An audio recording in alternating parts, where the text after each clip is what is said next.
I was recently flying home for work and, since it had been a long trip, I decided to pay extra for an aisle seat in the very front row.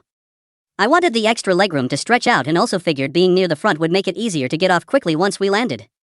When I boarded and got settled, a woman, maybe in her 30s, with a young daughter approached me and asked if I would be willing to switch seats so she could sit with her child. At first, I was open to hearing her out, but then she pointed to the seat she wanted me to take, a cramped middle seat all the way in the very back of the plane. I politely declined and explained that I had specifically paid extra for my seat and really didn't want to move. She immediately looked frustrated and told me that any decent person would switch so a child isn't separated from her mom. I felt bad, but I stuck to my answer. A flight attendant noticed the situation and came over. She reassured the mom that she would try to reseat them together somewhere else and told me it was fine to keep my assigned seat. For the rest of the flight, though, the mom kept glaring at me and even muttering to other passengers about how selfish I was. It made things uncomfortable, and I honestly felt guilty for the kid's sake, but I also feel like it wasn't fair to expect me to give up a seat I had paid extra for, especially since her request would have left me in one of the worst seats on the plane.